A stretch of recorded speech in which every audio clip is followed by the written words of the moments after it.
Everyone, welcome to Plants and Politics. I have some pretty disturbing news. Last month, the makers of the ultra addictive drug OxyContin, which is Purdue Pharma, they agreed to plead guilty to criminal charges, which included defrauding federal health agencies as well as paying illegal kickbacks to doctors who prescribed OxyContin.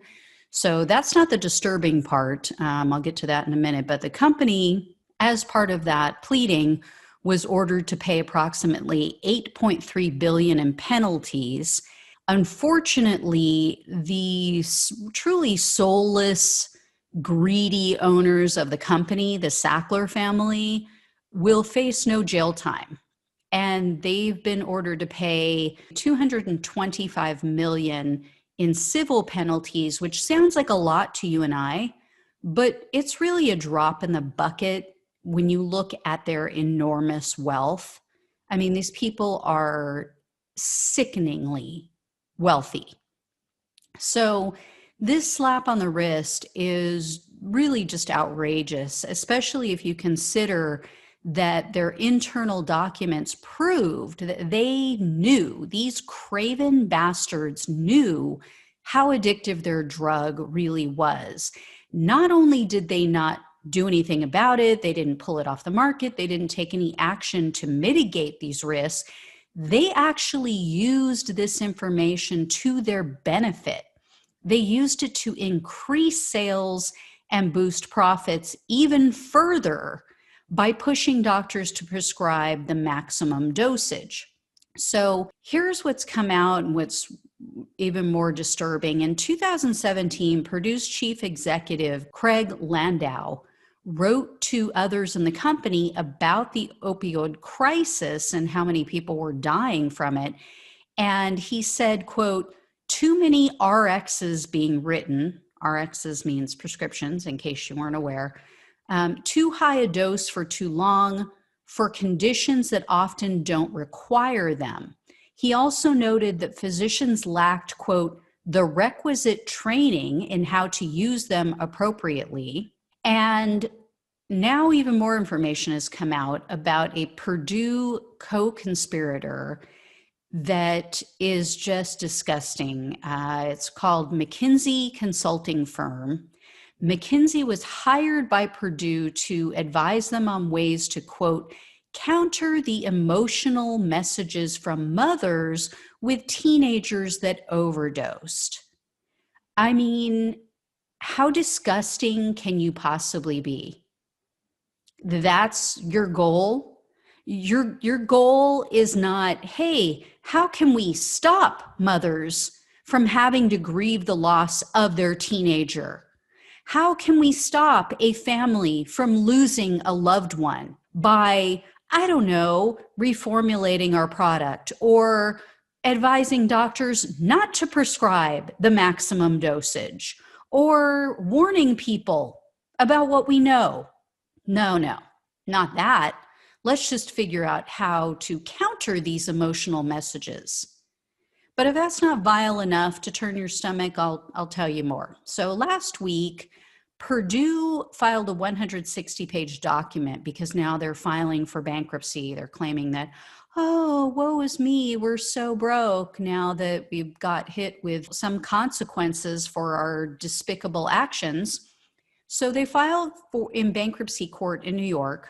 And in this 160-page document, there was the name of McKinsey, and it basically laid out how they helped Purdue to manipulate distributors and the public into using this dangerous drug.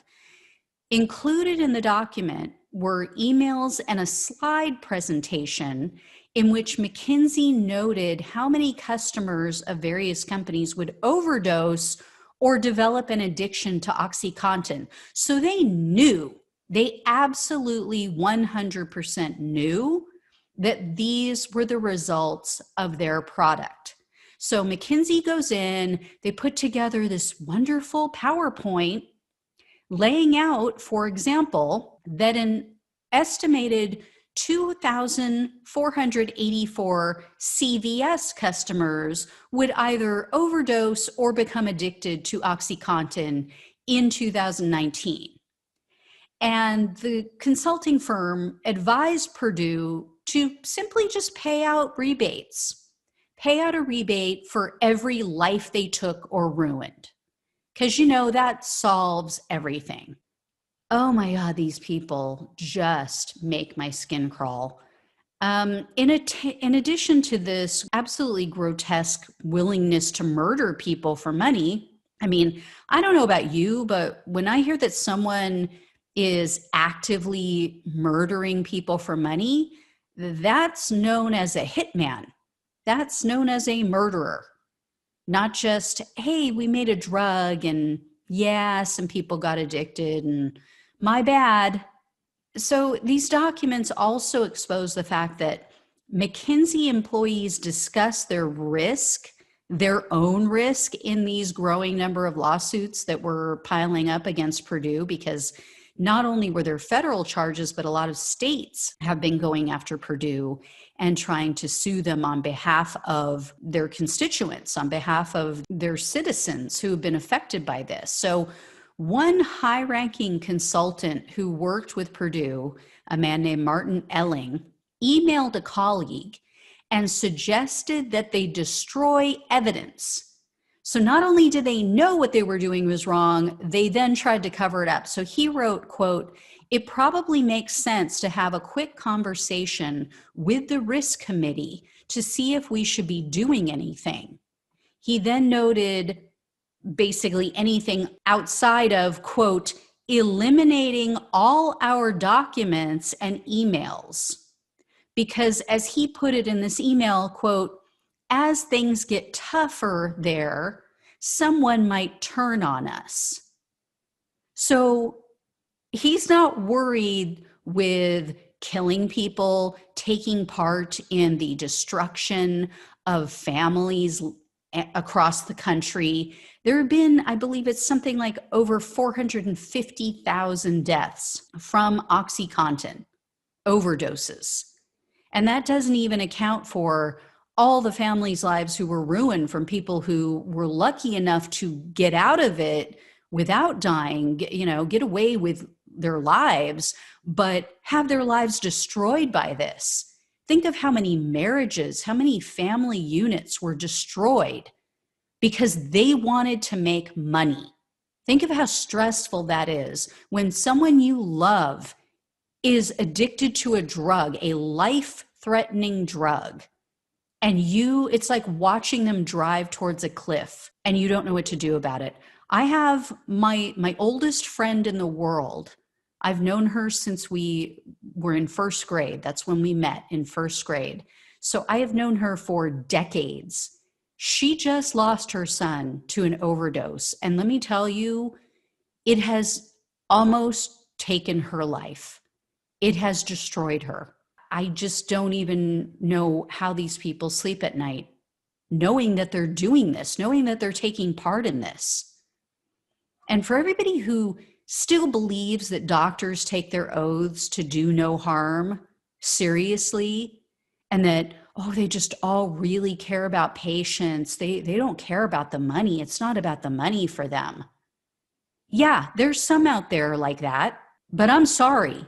There's a hell of a lot of them that it is all about the money. So here's an email between colleagues at McKinsey regarding a meeting that they had with the Sackler family in their efforts to, quote, turbocharge sales of OxyContin. So it wasn't enough that they were already making an exorbitant amount of money. They wanted to figure out how to maximize sales while destroying lives and literally murdering people.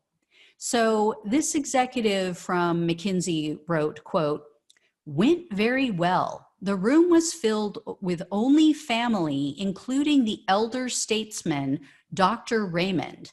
By the end of the meeting, the findings were crystal clear to everyone, and they gave a ringing endorsement of moving forward fast."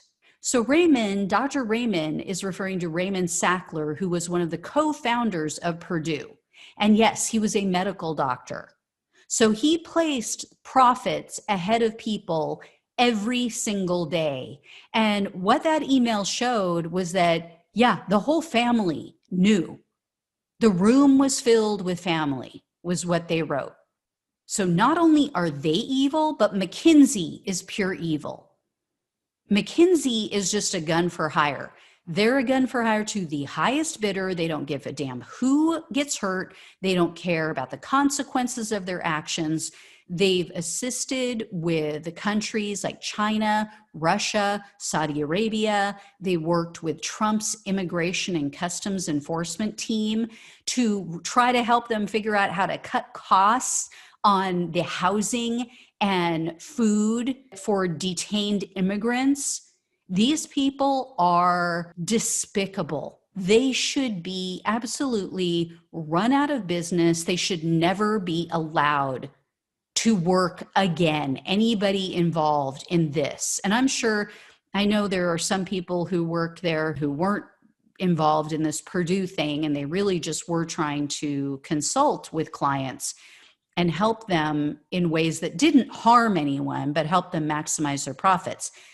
Anyone involved in anything like this Purdue Pharma thing or the ICE instance or any of these countries known to enact policies to shape their narrative in a way that makes them look better than they are when in reality they're murderers themselves, anybody involved in any of that should be run out of town. These people should be shamed. They should never again work in any capacity where they can harm anyone.